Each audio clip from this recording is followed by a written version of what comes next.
Good day, everyone. This is the report of Group 1 in our subject EE2 or the teaching profession.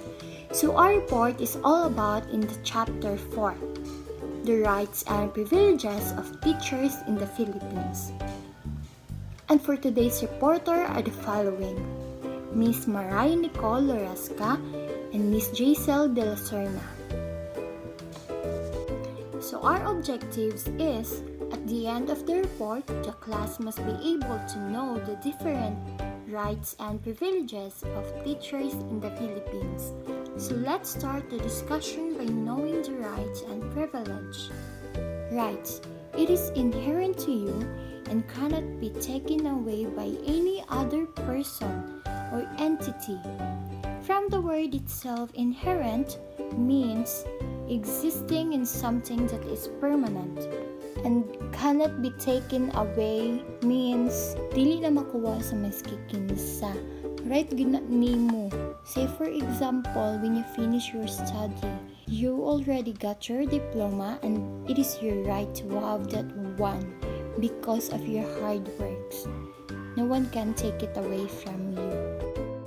And we have here the privilege, which means granted to you by a source outside of you, and it can be taken away by that same source. This simply means that it is given to you, but it can be taken away. But it can only taken by the one who gave it to you. So we have here the different acts about the rights and privileges of a teacher. It simply means that not all the acts are about rights and privileges of a teachers, just some of it. So we have here the 1987 Philippine Constitution, Commonwealth Act number 578, and the Republic Act 4670, or the Magna Carta for public school teachers. So in 1987 Philippine Constitution, Section 5, Professional Enhancement. It simply means that it is the right of the teachers. Ut pasabot, ang state ma-provide on how to enhance their professionalism. So here are some ways to enhance professionalism.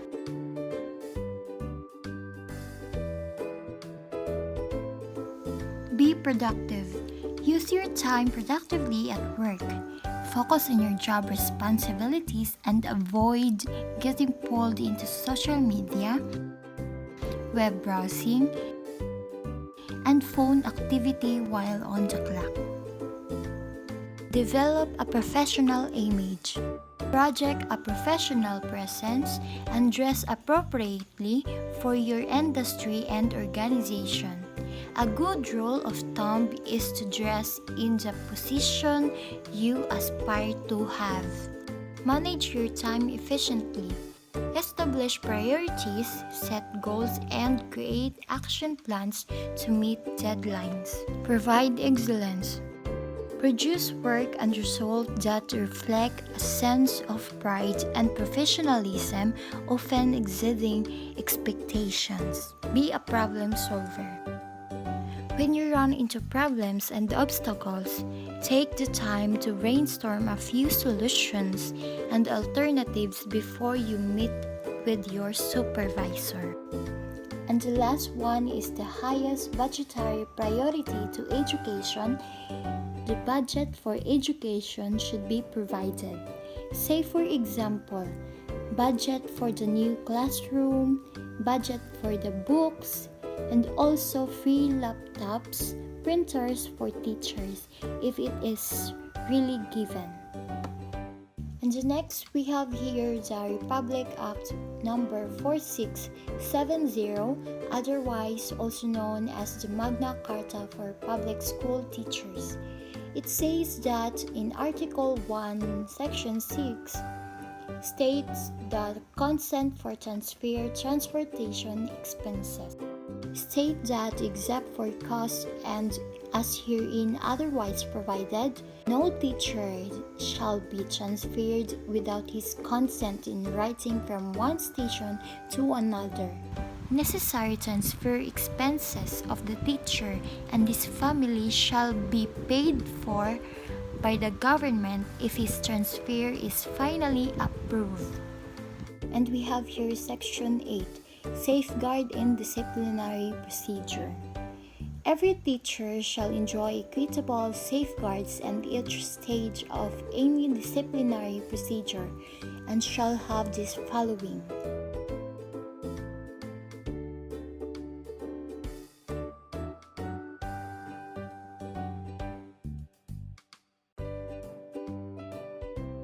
No publicity shall be given to any disciplinary action being taken against a teacher during the pendency of his case. So we have here the section 10, no discrimination. There shall be no discrimination whatsoever in entrance to the teaching profession, or during its exercise, or in the termination of services, based on the other that professional consideration. Say for example, na ay teacher na kimpang, and then you saw her na naglisod og dala sa iyang things. So unsa man imong buhaton? So instead na i-discriminate nimo siya katawaan or unsa ba? Why not tabangan na lang nimo, diba? Wala mi ni datoan ang mga taong gapang down oy. Nadaot noon na. In the first place, naalagid rason para mang-discriminate, of course. We are living in the country that discrimination is at higher level instead of loving each other without any discrimination. But, naa sa law na no discrimination. As long as ang teacher is maayo mo tudlo, pasok na kaayo na. Diba? And we have here the section 11, married teachers. Whenever possible, the proper authorities shall be take all steps to enable married couples, both of whom are public school teachers, to be employed in the same locality. So we have here section 12. Academic freedom. Teachers shall enjoy academic freedom in the discharge of their professional duties, particularly with regard to teaching and classroom method. So yes, academic freedom depende sa imong strategy kung unsaon nimo pagtudlo ang imong students. But of course, remember always the code of ethics. Dapat appropriate kung unsa ang edad sa imuang gitudloan. The next is Article 3, Section 13, Teaching Hours. Any teacher engaged in actual classroom instruction shall not be required to render more than 6 hours of actual classroom teaching a day. Pero na mga teachers na dili na sila gamatter sa may ngana, especially to those teachers na dedicated. Wala dyan ay kaso sa ila, maski papila pa na sila ka oras dira. Walay bagot-but gumikan sa ila. Pusa kita, dapat kabalo kita mo appreciate sa ilang mga sacrifices. Kay uban anak teachers, mas gipalabihan pa nila ang mga estudyante kaysa sa own nila nga family. Next is we have Section 14, Additional Compensation.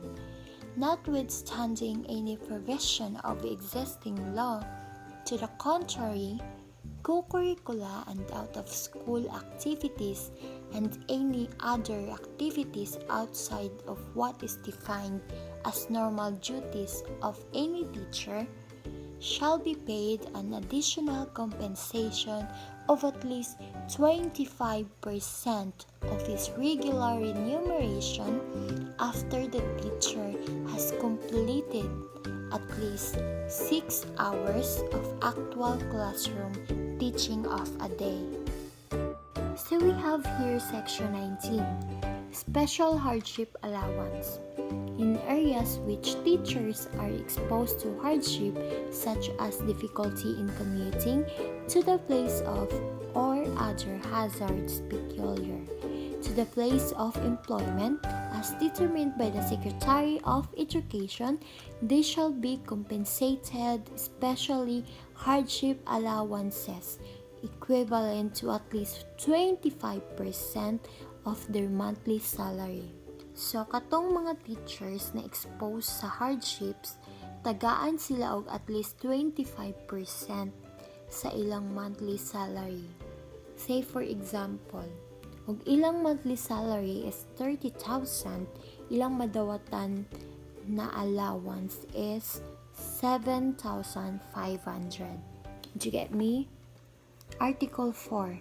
Health measures and injury benefits. Section 22. Medical examination and treatment. State that compulsory medical examination shall be provided free of charge for all teachers before they take up teaching, and shall be repeated not less than once a year during the teacher's professional life. Where medical examinations show that medical treatment and or hospitalization is necessary, same shall be provided free by the government entity paying the salary of the teachers. From the word itself, compulsory, so kailangan or required gyud every year. Pero free na siya gikan sa government. So, dili na magasto ang teachers ana. So, let's proceed to the section 24. Study leave. In addition to the leave privileges now enjoyed by the teachers in the public schools, they be entitled to study leave not exceeding 1 year after 7 years of service. The compensation allowed for 1 year study leave as herein provided shall be subject to the condition that the teacher takes the regular study load and passes at least 75% of his courses. Study leave of more than 1 year may be permitted by the Secretary of Education but without compensation. So next is section 25, indefinite leave. An indefinite sick leave of absence shall be granted to teachers when the nature of the illness demands a long treatment that will exist at least 1 year.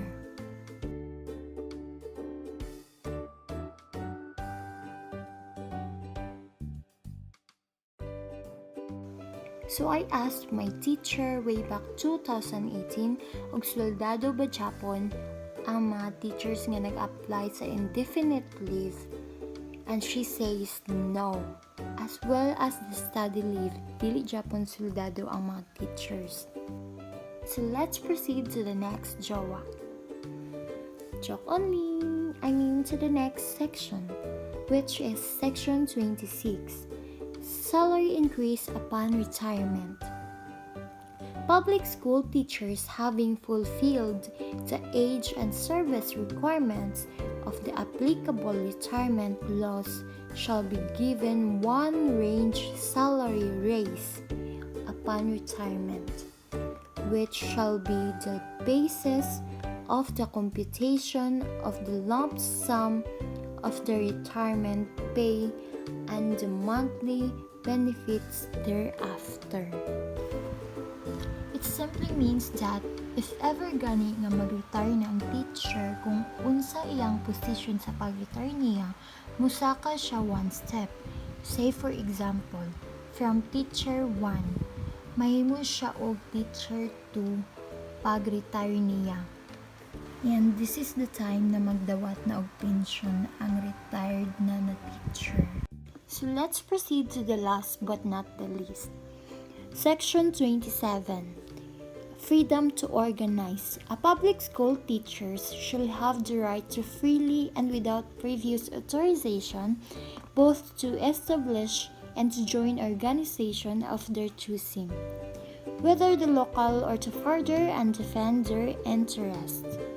And that's the end of my part. So if you want the summarization of this topic, you can visit Miss Giselle de Lucerna on her own channel. Thank you so much for listening, and if you have questions regarding my report, you can reach me out at my Facebook account, Yang Loresca. Thank you and God bless. Bye!